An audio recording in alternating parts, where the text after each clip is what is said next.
A partir de este momento, los invitamos a unirnos en torno a la belleza, cultura, el conocimiento y la educación. Un minuto con las artes. La Academia en tu Radio, con Susana Benco, Humberto Ortiz, Álvaro Mata y Rafael Castillo Zapata. Por Capital 710, tu radio. Buenos días, amigos de Radio Capital 710 AM. Bienvenidos una vez más a su programa Un Minuto con las Artes, la Academia en tu Radio. Esta mañana estaremos acompañándoles con inmenso placer Nelson Rojas en el control, edición y montaje, Jorge Duque en la producción y coordinación de la estación y frente al micrófono Susana Benco, Humberto Ortiz, Rafael Castillo Zapata y Álvaro Mata, todos bajo la dirección de Radamés Pepe Lebrón. Bienvenidos, querida audiencia y queridos profes, a este noviembre aún caluroso. Va a ser un diciembre extraño, pero no por ello vamos a dejar de pasarla bien. ¿Cómo los trata la vida, queridos profes? Hola, buenos días. Bueno, aquí estoy en otros lados, pero también con un clima extraño, pero muy bien, de verdad muy bien y vamos a tener una excelente entrevista hoy. Sí, muy buenos días también. Un placer de nuevo saludarlos esta semana, a ustedes, mis compañeros, al invitado y claro, a los escuchas. Contento. Saludos. El invitado ya está sonriendo y nos contagia un poco la risa. Yo no tenía muchas ganas de reírme hoy, pero vamos a acompañarlo en esa risa porque yo sé que él es muy irreverente, muy controversial y muy humorístico. Y por lo tanto, seguramente vamos a pasar una mañana divertida y a mí se me va a disipar la nube gris con la que me levanté. Espero que hagas eso, querido amigo, en el resto de la entrevista. Bueno, no digo más nada. Es un gran artista contemporáneo venezolano que tuve el placer de compartir con él alrededor de nuestra común amiga Sandra Pinardi. Y creo que hoy es una oportunidad muy hermosa para recordarla, porque, bueno, creo que uno de los textos más valiosos que se han escrito sobre la obra de nuestro invitado fue el texto maravilloso que escribió Sandra para su exposición Bello Horizonte del año 2007. Dicho esto, le cedo la palabra al presentador oficial del programa para que arroje flores sobre nuestro invitado. Las flores se las arroja su mismo currículum, pues estamos contentísimos de recibir esta mañana a Mu Blanco, artista multidisciplinario que comenzó su trabajo con la pintura, el dibujo, la fotografía y el montaje, y con el paso de los años ha ampliado su repertorio para incluir el video y el arte sonoro. La formación académica de Mu Blanco incluye una maestría en sistemas teóricos y prácticos de arte contemporáneo y de 2014 a 2016 mantuvo una beca con la Art Connection Foundation en Miami. Al año siguiente recibió otra beca de producción de la Multimedia Art Foundation Saltamantis también en Miami. A la par de su trabajo visual, por decirlo así, Mu Blanco ha mantenido una presencia constante en la industria de los medios, presentando programas de radio y televisión desde la década de los años 90 hasta la actualidad. Escuchar esta voz es remontarnos a la década de los 90 y ya verán por qué. Actualmente Mu es pionero de instalaciones de medios mixtos que abarcan un amplio espectro de formas contemporáneas de expresión artística y vive y trabaja en Miami, Florida. Muy contentos de recibirte, Mu Blanco, en Un Minuto con las Artes. Bienvenido. Gracias y bueno, me siento de verdad muy feliz, me río por los nervios, este, porque bueno, no, me quedo mudo. Eh, espero sus preguntas para perder el nerviosismo que tengo. No te preocupes, así empezamos todos el programa, que siempre hay como una cosa ahí. Mira, pero no, me alegra mucho que estés con nosotros y que podamos conversar un buen rato sobre ti, sobre tu obra. Particularmente me siento muy contenta de que estés. Siempre he valorado muchísimo lo que has hecho, lo que he conocido de lo que has hecho y lo que sé que estás haciendo a través de las redes, ¿no? Eres un artista, en verdad que trabajas múltiples medios, no solamente el medio plástico a través del dibujo, la fotografía, como bien lo comentó Álvaro ahora, sino también el arte sonoro, el video, en fin, que son medios importantísimos en tus indagaciones. Y así como esto es de esta manera y de esta manera tan variada, también debo decir que hay otra constante, que son los temas que tú desarrollas, el paisaje, la casa, la ciudad, así, es una constante. Y todos estos medios facilitan de alguna manera esos temas. Pero lo que me parece muy interesante y que creo que es el distintivo en tu trabajo entre muchos otros, es la importancia que hay en la composición, porque es a través de la composición como esas imágenes de ciudad, de casa, de objetos creados, de objetos inconexos, pero a la vez muy industriales, muy modernos, como bueno, tu serie Modernismo Anacrónico lo señala, son las maneras de trastocar la realidad. Y la realidad siempre está presente.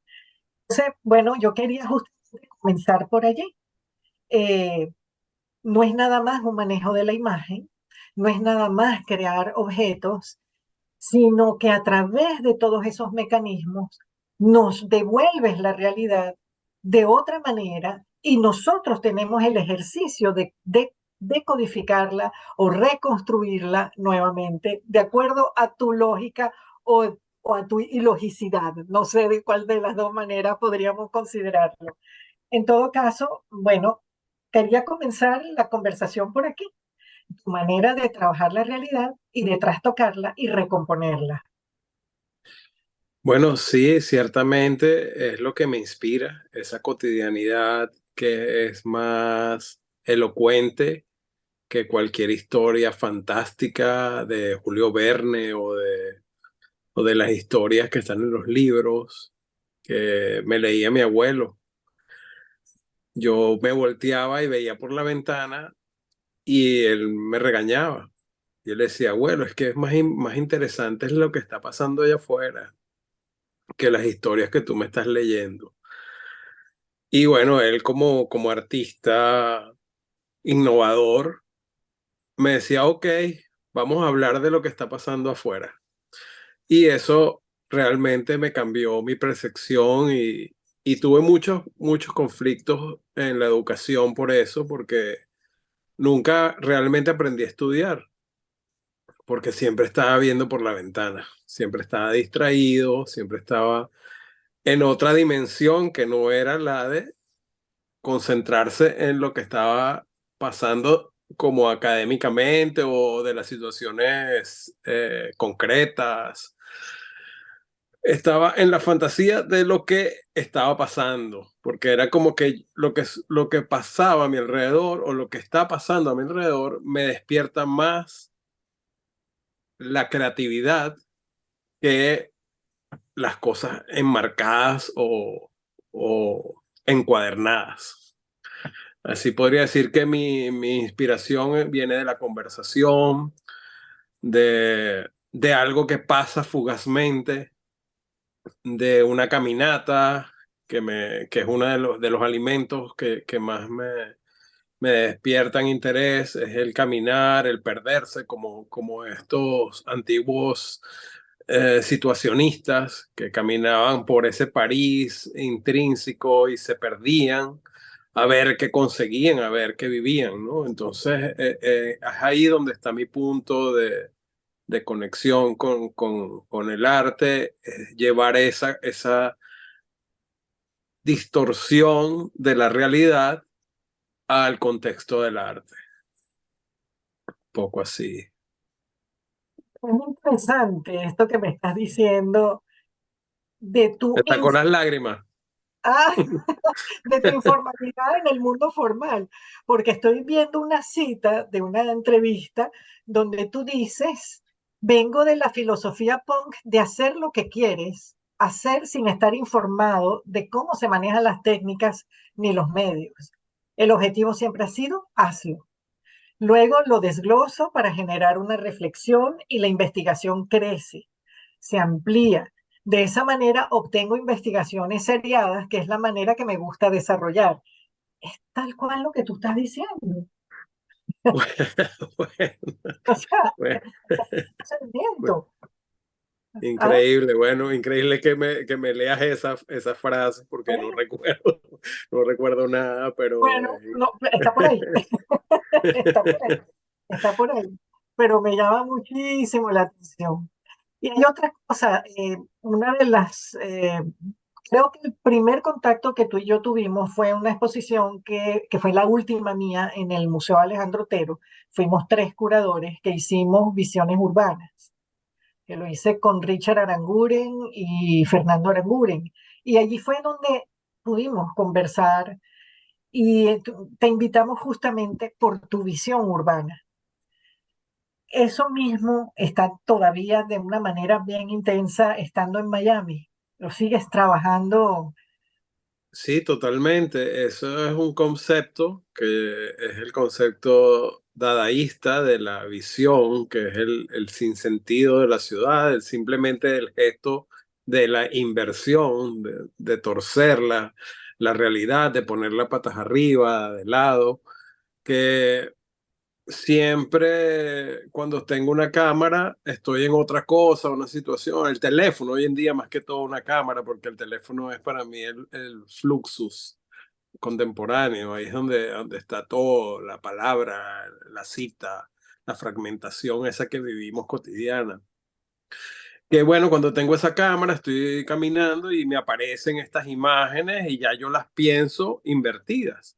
Es como ya un ejercicio que desde el año 2002 comencé a realizar por una cita del curador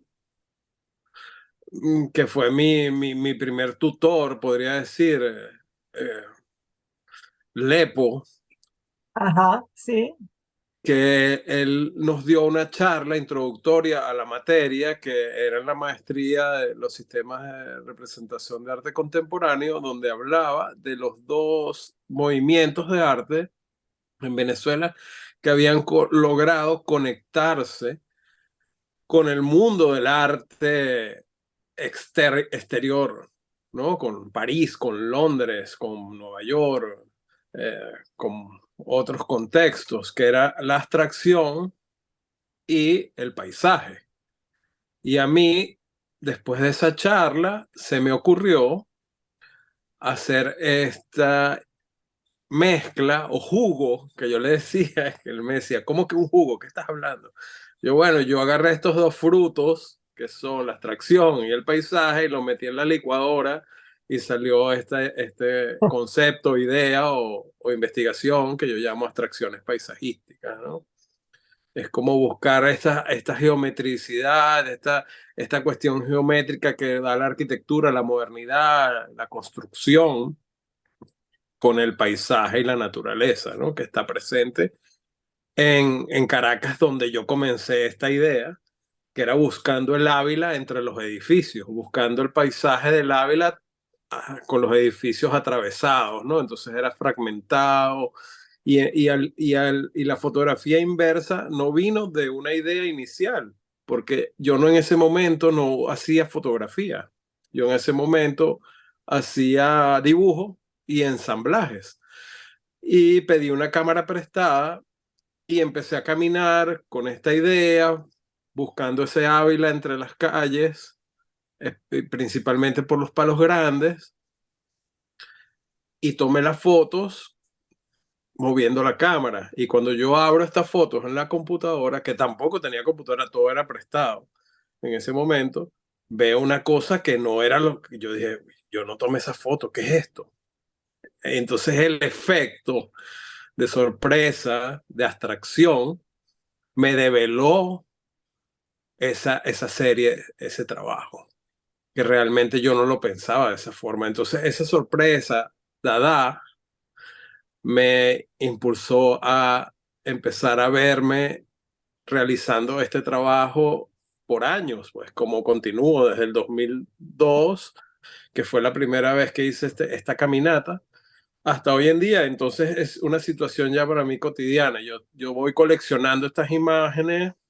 Todavía no he logrado tener un show con este trabajo que voy copilando. Hice un pequeño libro de los 10 años del trabajo en Venezuela, que se lo hice ya llegar por medio de Álvaro en un PDF que todavía no lo he editado, pero es un trabajo que yo quisiera poderlo mostrar de una forma muy amplia, porque cada vez que yo voy a una ciudad agarro estos fragmentos, entonces tengo como mis versiones abstractas de los sitios que voy visitando, ¿no? Entonces va por ahí la cosa, ¿no? Buenísimo. No sé si ustedes quieren preguntar. Wow, sí, sí. Bueno, quiero decir que hay cosas muy interesantes como siempre, pero el recuerdo del EPO, bueno, también nos trae memorias muy sabrosas de esa época maravillosa que vivimos cuando éramos felices y no sabíamos cuánto. Bueno, años 90, primeros 2000. Y bueno, él recordó una experiencia tan importante para muchos de nosotros como fue ese, esa maestría en estudio de los sistemas de representación visual contemporáneos que idearon esas dos joyas de nuestro pensamiento estético que son Pinardi y Pérez Orama en la Reverón, y que fue una experiencia tanto para los alumnos de esa época como para los profesores que interactuamos con ellos. Y bueno, nos hicimos amigos todos en una época en que la utopía tenía visos positivos y no solamente los visos negativos que también están en toda utopía. En cualquier caso, me alegra muchísimo este recordatorio del EPO, y siento que el EPO debe estar orgullosísimo cuando te escuches, y espero que escuche el programa, porque, bueno, esa confluencia que tú acabas de hacer y que explica, que uno la vio en las imágenes, pero que las has explicado ahorita maravillosamente, la intersección entre dos tradiciones fundamentales del arte venezolano, que son la intersección entre la tradición paisajística y la tradición abstracta o modernista, digamos, de los disidentes en adelante. Yo sé que Humberto tiene una pregunta por ahí preparada, por eso no le voy a quitar ese camino, ¿verdad? Pero, sin embargo, creo que la confluencia es uno de los rasgos fundamentales eh, de tu experiencia, es precisamente la intersección, que es una palabra que está de moda ahorita, intersección de seres, ¿verdad? La intersección entre plantas, animales, hombres, una reconfiguración del antropocentrismo, ¿verdad? Con un hombre contaminado de lo animal, lo salvaje, lo vegetal, lo mineral, etcétera, etcétera. Y bueno, tú te anticipaste un poco a eso porque tú siempre hiciste mezclas, intersecciones, desplazamientos, tránsitos, metamorfosis, simbiosis heterogéneas, hibridaciones, mezclas. En ese sentido eres un personaje muy inquieto, que yo diría que es un personaje polisensorial y polisensual. Y eso se ve, bueno, en tus obras musicales. Por ejemplo, yo, mientras estaba repasando tus cosas, estaba escuchando fragmentos de tu música, y me estimulaba muchísimo leer con ese fondo de música. Estaba leyendo el texto de Pinardi, Bello Horizonte, mientras escuchaba tus mezclas, eh, bueno, dramáticas, a veces llenas de contenido político muy intenso. Bueno, disfruté mucho mi mañana. Y bueno, lo que acabas de decir, lo que quiero decir es una de las cosas más bellas que pueden ocurrir en una comunidad cultural, que es el reconocimiento de los maestros y mostrar lo que los maestros nos han dado y nos han dejado. Y cuando uno enseña, ver que uno de sus discípulos logra integrar lo que uno soltó en el aire, como decía Heidegger, una semilla, que de ahí viene la palabra seminario, ¿verdad? Que uno disemina pequeñas semillas en el aula y después crecen, digamos, y la cosecha es maravillosa. Bueno, uno se siente como muy complacido de que esas semillas que uno esparció y no es porque yo crea que algo de mis semillas haya germinado en tu cerebro, pero sin duda alguna Claro. me pongo en el lugar de mi querido Luis Enrique Pérez Orama, aquí llamado Lepo, porque tú quisiste llamarlo así, porque así lo llamaban ustedes seguramente y los amigos más cercanos. Y bien, celebro eso y quería hacer un comentario a propósito de lo que está diciendo, que también me gustó muchísimo y que lo anoté incluso en mi diario. Yo no suelo anotar cosas así de buenas a primeras, pero me pareció tan bueno que lo voy a registrar en mi diario, ya está registrado en el día de hoy. Y esa expresión me encantó y le voy a sacar partido. Dice, nunca aprendí nada porque siempre estaba distraído mirando por la ventana. Esa frase me pareció genial, digamos, para definir lo que es un artista. Un artista tiene que ser un distraído, alguien que está llamado por la realidad ajena a las convenciones, a, a las ideas que quieren meternos en la escolaridad, en los modelos académicos. Un artista es eso, si no, es bueno, un seguidor, un repetidor, lo que sea, un epígono. Pero bueno, esa frase me parece tan sincera y tan cierta que me hace pensar mucho en ese libro de Rancière que se llama El maestro ignorante, cómo desde la ignorancia es desde donde aprendemos. Y eso es lo que tú has dicho, el artista abre camino porque deja atrás toda sabiduría preestablecida. Y bueno, tú no eres que eres un ignorante, para nada, porque al decir eso, tú has citado a los dadaístas, has citado a los situacionistas, o sea, no eres un tonto, no eres un espontáneo, eres un tipo que tiene un suelo, pero la actitud de distraerse por lo que pasa por la ventana es maravillosa, porque lo que hay que hacer es eso, saber mucho, pero abandonar lo que se sabe o no creer mucho en lo que se sabe. Y tú eres en ese sentido, bueno, quizás algo que te viene bien también a ti, un flaneur anacrónico. Pues así, en el Totalmente. sentido de que eres un caminante, un peripatético de la cámara, que se deja llevar por el azar y crea esas relaciones que tienen que ver con la sorpresa, como tú dijiste, pero que en el fondo hay toda una concepción de la realidad que tiene que ver con lo que has reflexionado, con lo que has leído y con lo que estudiaste con nosotros en nuestra feliz academia que duró tan poco porque lo bueno suele ser efímero.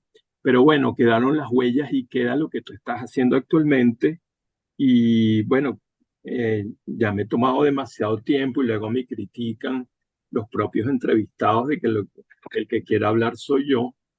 Y siempre me digo, no voy a hablar tanto esta vez, pero es mentira. Es algo que puede más que yo. Y bueno, te agradezco mucho la oportunidad de conversar y de haber salido del bache en el que estuve por unos momentos. Bueno, ahora bien, tenemos que cortar porque ya viene el corte habitual de la estación y bueno, el director del programa em, dará apertura hacia la segunda parte del programa. Y esto no era para que tú dijeras nada, sino para que te pusieras como estás ahorita, es decir, con la boca abierta, asombrado, conmovido, feliz de haberme visto de nuevo, como yo haberte visto de nuevo a ti. Bueno, vamos a hacer una pausa musical, amigos oyentes, querido Mu, y vamos a escuchar Yo soy la fama de Héctor Lavoe, pero una versión que nos propone Mu Blanco. A continuación, compromisos comerciales de la emisora y ya regresamos.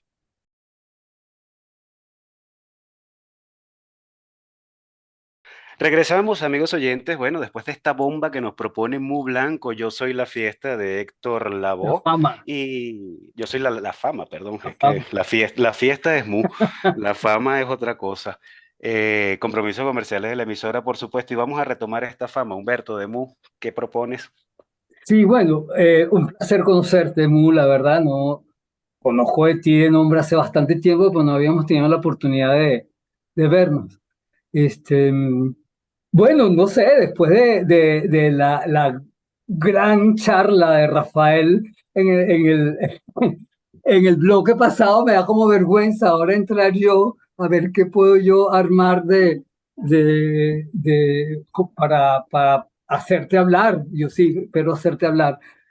Yo sí quisiera preguntar de algunas cosas que me llaman mucho la atención de tu trabajo y bueno, y todo lo que he leído. Yo conocí también bastante a Sandra, conozco mucho a Gerardo Sabarce, conozco, que son como los autores que más o menos conocí también a Alepo, por supuesto, conozco bien a Alepo y más o menos puedo seguir el pensamiento de los tres y las reflexiones y me llama mucho la atención algo que también tú lo has dicho en la entrevista, esa relación que tú estableces con la modernidad está también en los títulos de tus series, la modernidad y la contramodernidad, la temporalidad, lo anacrónico de la modernidad, que me encanta eso, la modernidad anacrónica es una serie que per se me encanta y el título es realmente maravilloso, que me recuerda toda la problemática y todos los problemas que se plantean desde las vanguardias,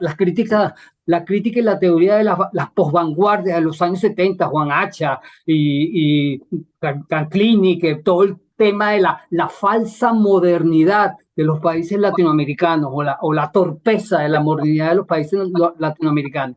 Ahora, hay algo que planteó Susana, que es esa distorsión que haces tú de la realidad que tanto te interesa, que está planteada en toda tu obra, desde los collages hasta los garabatos que metes ahí justamente en el libro ese de modernismo, creo que anacrónico, que metes las obras y los garabatos esos que son preciosos, con colores, que me parecen bellísimos. Yo quisiera tener esa colección de garabatos así pegadita en mi pared. Es tuya, es tuya, es tuya. Gracias. Me encanta, te lo juro que me encantan los garabatos, qué chéveres son estos garabatos, qué divertidos son. Y ahí voy, y ese humor que hay en ti, en ese trabajar el equilibrio visual, los ritmos, que después se hace clarito en la modernidad, en las fotos de la ciudad, de Caracas, que distorsionan la realidad, pero creando como unos ritmos de lecturas muy claros y con un toque de distorsión, con un toque de distorsión. O sea, una cosa rítmica, plástica, muy precisa y algo distorsionado que de repente lo coloca a uno como en un cierto límite, que uno cree de entenderlo todo y de repente no entiende nada. Entonces, a mí me pasa, ¿no? Con tu obra un poco eso, ya va, pero ¿qué es esto? Y eso lo pone a uno a reflexionar. Ahora, mi pregunta, sé que estás jugando siempre en esos límites, que me parece interesante, muy rico. Ahora, me llama la atención una cosa en particular, justamente en esa serie, de la presencia de los colorritmos de Alejandro Otero. Me llamó mucho la atención que hay una presencia bastante seguida de algún colorritmo de Alejandro, ese juego de colores rítmico muy formal, pero mezclado con el de la calavera, lo adoro, que le pones la calavera abajo y atrás está la torre de Parque Central, eso lo adoro, me parece encantador, yo no sé por qué me gusta tanto. Y ahí estás tú como manejando un equilibrio de todo, pero con esa justaposición creas un desbarajuste en el espectador, en mí, al menos en mí, que me pone a pensar en los límites del ordenamiento de la percepción. Ahora, cuando vamos a la música, en esta pieza que acaba de poner Álvaro, o que ponemos aquí en el programa, fue el nombre también, Yo soy la fama, siguiendo la música del gran Héctor Lavoe, a que todos admiramos. O sea, bueno, en mi época todos lo adorábamos, ya así como el gran salsero Héctor Lavoe, al que todos admiramos. En esa canción también toca, esa canción per se es algo muy moderno de esa época, que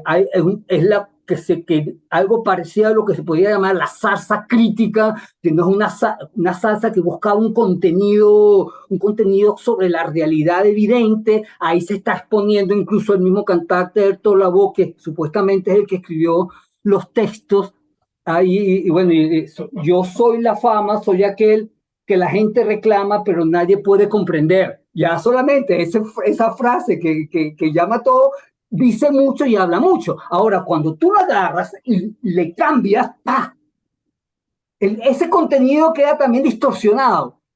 Entonces ahí, ya va, tu propuesta ahí donde mi pregunta va por ahí, ok, que me pasa al igual que con los ritmos.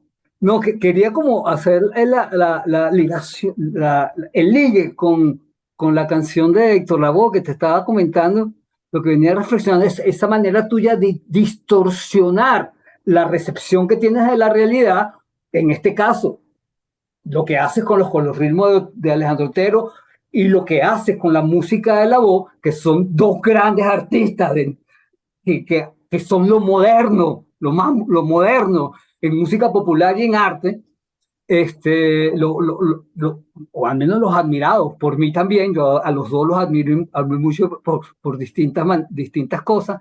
Ahora, lo que me llama la atención justamente con el texto de Yo soy la fama de Lavoe es, y mi pregunta va por ahí, es esa distorsión tuya que haces tú de ese trabajo, pone a reflexionar sobre digamos, el contenido de la obra de Lavoe, sobre lo que dice la canción de Lavoe, lo pone a uno como a pensar sobre eso. Y claro, uno va al texto de Lavoe y él dice, hay una frase que dice, doy placer y de regreso no pido nada. Yo soy la fama, doy placer y de regreso no pido nada. Y a mí esa frase, en el contexto de Mu Blanco, me provoca, viniendo de los colorritmos que me parecen que son completamente gozosos de ver, se me presenta como una pregunta. ¿El arte ofrece placer necesariamente? ¿O tú buscas algo más que el placer en el arte? No sé, es la pregunta que se me ocurre hacerte. Bueno, yo busco placer en la vida, que la vida es el arte de vivir, ¿no? Esa es como, y me voy a ir a algo muy básico, que es como cuando yo empecé a pintar, que uno pintaba capas y capas y capas, y después agarrabas un trapito con benzina y borrabas, y salían cosas que tú no tenías planificadas, ni colores que tú habías planeado, y era lo que surgía, y entonces yo le dejaba al que lo veía esa interpretación hermosa como la que tú estás haciendo, como la que están haciendo los tres, sobre lo que yo de una forma gesté de una forma no planificada. Ahí es donde está, para mí, la riqueza de esa interpretación, de esa visión, porque fíjate que yo le hablo a la voz, pero lo silencio.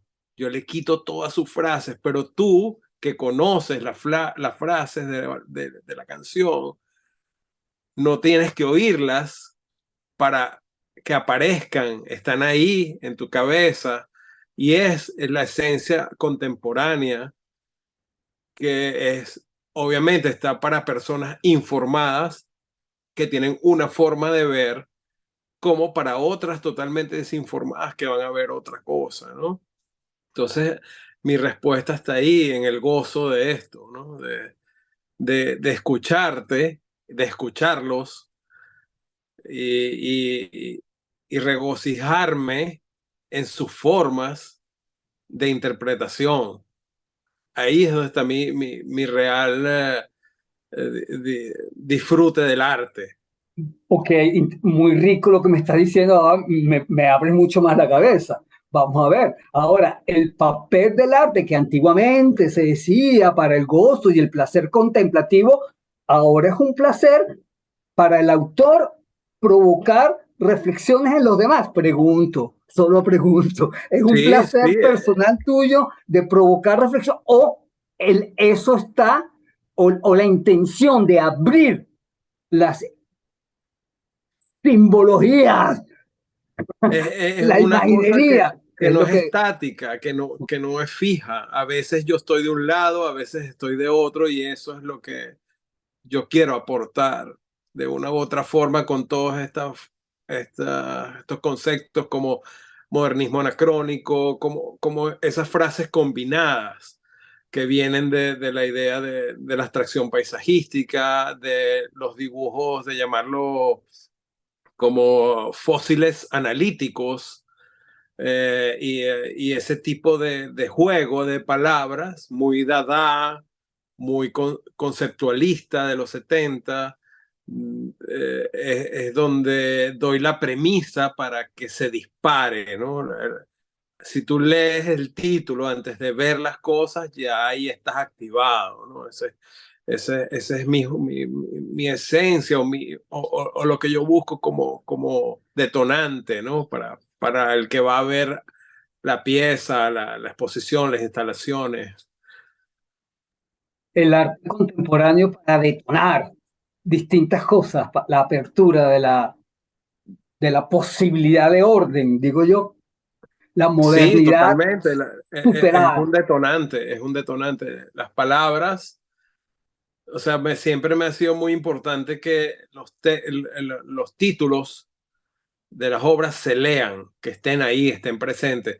No he llegado aún a incluirlos en la pieza, pero porque lo veo como todavía con prejuicio, pero en un futuro siento que va a ser necesario que la pieza tenga esos títulos incluidos. Entonces tú cuando la ves, ya te está disparando, ¿no? Todavía estoy en un prejuicio con el diseño gráfico que me encanta. Los libros que les hice llegar son diseños gráficos míos, sin haber estudiado diseño, simplemente ver, pues de ver muchos libros, de ver otros, trabajar con diseñadores. eh, y creo que eso es algo que estoy en proceso de incluir en las piezas, la gráfica, el diseño gráfico. Mira, Como metamensaje, ¿no? Esto que tú me preguntas sobre cuál es la idea del mensaje de la obra. Creo que debería estar más implícito todavía para que sea más natural. bueno, conozco una poeta que me dice que ella no les ponía títulos a su obra hasta que una editorial se lo pidió y que le costó horrores poner títulos a su poema hasta que se empezó a jugar a ponérselo y ahora le encanta poner el título. Es como un juego de, no sé, de reflexión también. Poner el título de una obra es un jueguito reflexivo importante, creo yo. Realmente. Mira, Mu, ahora siguiendo con lo de la música y el arte sonoro, bueno, yo quiero hacer esta siguiente reflexión, pregunta, que tal vez suene un poco naif, pero bueno, tú nos dirás. Recordar, como anoté al principio, que en la década de los 90 Mu se zambulló en la escena musical caraqueña de lleno, ¿no? Como DJ participó en la innovadora escena rave de Venezuela, además que presentó en los salones de artistas jóvenes con la FIA una propuesta sonora en aquella época. Por más de 2 años presentó varios programas de radio, programas de música, y has creado música también para piezas de teatro. Hasta el momento son 5 álbumes, ¿no? LP y 11 singles de música original de tu autoría, producida por Doctor Música desde el 2004 hasta el 2023. Bueno, música que está disponible en el servidor musical de la preferencia del oyente. Entonces yo me pregunto, estamos ante un músico que se convirtió en artista multimedios. Hablemos del arte sonoro. ¿Qué diferencia por lo menos una pieza musical bien construida de otra que entra en la categoría de arte sonoro? Bueno, esas son las clasificaciones que le pone la sociedad para poder entenderla, porque yo realmente las hago como si fuera música de entendidos o música experimental, para decir, o paisaje sonoro, o documentación sonora, o expresión sonora. En todos los casos, la música estructurada, como dices tú, viene de ritmos y capas. Lo manejo como si fuera la pintura igual. A mí cuando me dicen, bueno, ¿cómo trabajas tú la composición? Yo digo, bueno, de la misma forma que se trabaja la pintura. Son capas, layers, y los voy borrando, voy sacando valores, claro, oscuro, y de esa manera se crean estas piezas. Fíjate que este trabajo lo vengo desarrollando desde 2004, pero lo publiqué por primera vez en el 2019 y fueron los primeros 3 álbumes más estructurados. Que, que esos los hice totalmente en Venezuela y siempre fueron en una computadora, en el estudio de la casa, ¿sabes? En una computadora, y el sampler como cultura contemporánea es el protagonista de mi música, como la idea de que del arte contemporáneo que siempre está revisitando las culturas anteriores para hablar de nuestro tiempo. En mi música está presente eso, siempre revisando los ritmos, mezclándolo con cosas contemporáneas y haciendo eso, grabando mucho ambiente, muchos sonidos de situaciones. Básicamente esa es la forma compositiva y no me he detenido en años de trabajar en paralelo, porque es como cuando algo se nubla, yo volteo la mirada hacia otro medio y ahí voy, ¿no? Cuando esto se tranca, voy acá. Y con la música y el arte muchas veces es así, porque bueno, una de las condiciones de las artes es que no son constantes. Aunque uno está creando todo el tiempo, pero no son constantes, el hecho de poderla sacar al público o mostrarla es muy del taller, y eso de la música es como un elemento más. Entonces, posiblemente yo estoy trabajando en una serie fotográfica y necesito otra alimentación y me voy a alimentarme con los sonidos, con la música. Y es mucha revisión, porque lo que realmente estaba haciendo en el 2019 es revisando todo lo que hice y organizándolo, diseñando las portadas, porque también me meto en eso, hago mis propias carátulas, utilizo las imágenes de mi arte de mis investigaciones para ilustrar estas portadas. Y no es nada más la música, es también ese diseño, o sea, me tomo como todo, me meto completamente en cada disco, como si fuese una instalación, me lo tomo como si fuese una exposición, y me encargo también de la divulgación, por eso estoy tan metido en la red, ¿no? Que es una de las formas que he conseguido de autogestión más importantes, es que desde que estoy en la diáspora, tengo el tiempo para dedicarme a crear ese monstruo de 10 cabezas que es muy blanco en las redes, que tiene muchas cuentas, muchas posibilidades, porque me di cuenta que había mucho tiempo y la gente se queja de que estás en donde no conoces gente, no hay espacio para divulgar tu arte o para comunicarlo, o no hay la economía para estar en la calle haciendo esto o lo otro. Entonces yo me enfoqué en la web como el espacio para dedicarle horas y horas y horas en vez de quejarme y en vez de sufrir, a producir y a llenar esto de contenidos en diferentes líneas de trabajo, ¿no? Y de intereses, que realmente es ahí donde está el éxito del trabajo de un artista, es dedicarse no nada más a la parte creativa, sino también a la parte de divulgación. Como antes se generaban nada más publicaciones, que era la forma de comunicar, hoy en día hay una diversidad de formas que están de nuestro alcance, gratuitas, porque eso es parte de la dinámica, ¿no? Eh, y creo que es por ahí donde me he dedicado a divulgar todo el trabajo, tanto musical como, porque no, mi música de una u otra forma yo lo que quiero es que sea gratuita y que se distribuya. Y por eso estoy en un servidor donde cuando yo publico una canción sale a nivel global, sale en todos los servidores, en cualquier servidor que tú tengas, aparece el nombre Mu Blanco y ahí está la música. Quisiera que hubiese una forma de que el arte también estuviera de esa manera. Y estoy intentándolo por medio de la música, que es un medio mucho más permeable que las artes, introducir mi arte, ¿no? Por medio de las portadas y esto, ¿no? Y es así más o menos como me desenvuelvo, ¿no?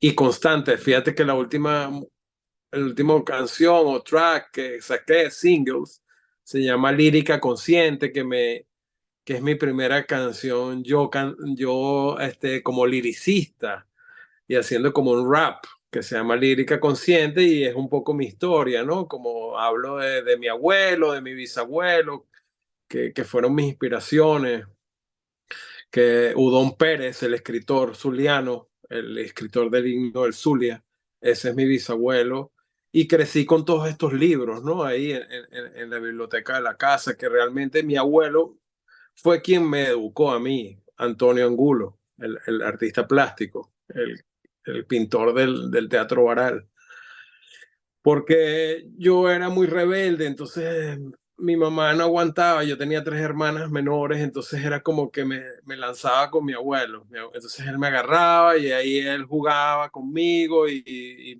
tenía todos estos libros y todas estas cosas y esa fue mi escuela realmente, ¿no?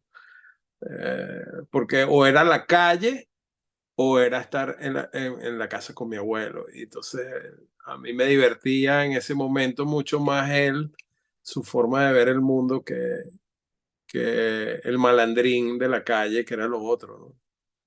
Que esas eran las realidades. Buenísimo, Mu. Qué lástima que a nosotros se nos haya acabado el tiempo en este programa de hoy. Se pasó volando. Qué gusto haberte tenido. Bueno, Un bueno, placer. muchas gracias de verdad. Bueno, gracias a ti y bueno haberte visto otra vez.